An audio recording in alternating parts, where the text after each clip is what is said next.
জীবন দিয়ে সন্তানতুল্য শিক্ষার্থীদের বাঁচানোর মাইলস্টোন হয়ে থাকলেন প্রতিষ্ঠানটির শিক্ষিকা মাহরিন চৌধুরী।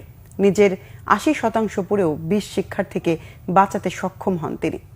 গুরুতর দগ্ধ এই মহৎপ্রাণ মাহরিন চৌধুরীর মৃত্যু হয় সোমবার রাতে।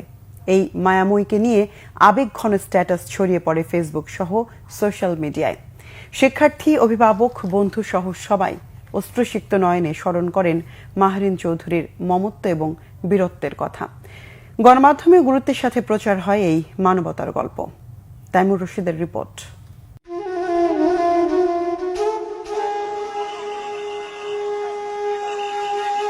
উত্তরার মাইলস্টোন স্কুল অ্যান্ড কলেজে বিমান বিধ্বস্তের ঘটনায় মর্মাহত, বাকরুদ্ধ পুরো দেশ।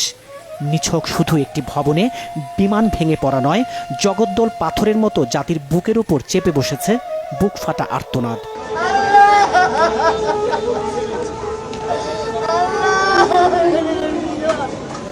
ছোট্ট শিশুদের মৃত্যুর মিছিল আর ঝলসে যাওয়া শরীর, এ যেন সব সহ্য সীমার বাইরে।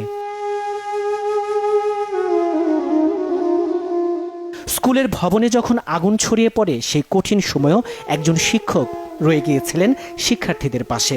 তিনি Mahrin Chowdhury, milestone school and কলেজের সমন্বয়ক, যিনি কঠিন সময়েও দায়িত্বের জায়গা থেকে সরেননি।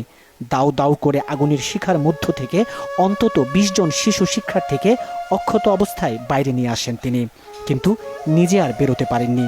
শরীরের প্রায় পুরোটাই আগুনের লেলিহান শিখায় দগ্ধ হয়ে যায়। বার্ন ইনস্টিটিউটে ভর্তি করা হলে রাতেই ঢলে পড়েন মৃত্যুর কোলে।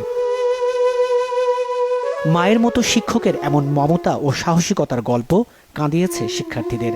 জানান, প্রিয় শিক্ষিকা বারবারই বলছিলেন, দৌড়াও, ভয় পেও না, আমি তো আছি। এই কথাগুলো তাদের চরম বিপদে সাহস জুগিয়েছে।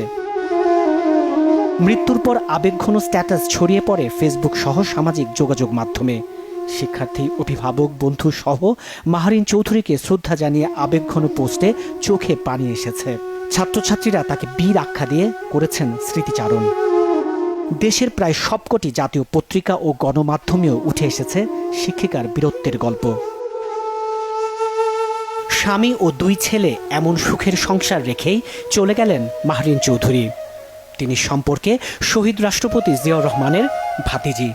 মানব সেবার ব্রত তার উত্তরাধিকার সূত্রেই প্রাপ্ত। দগ্ধ শরীরে শিশুদের বাঁচানোর চেষ্টায় চোখ ভিজে আসে, তবে বুক বাঁধি সাহসে। কারণ একজন শিক্ষক তো শুধু পাঠ্য বই শেখান না, জীবন শেখান মানবতা। মাহরিন চৌধুরীকে অশ্রুমাখা স্যালুট।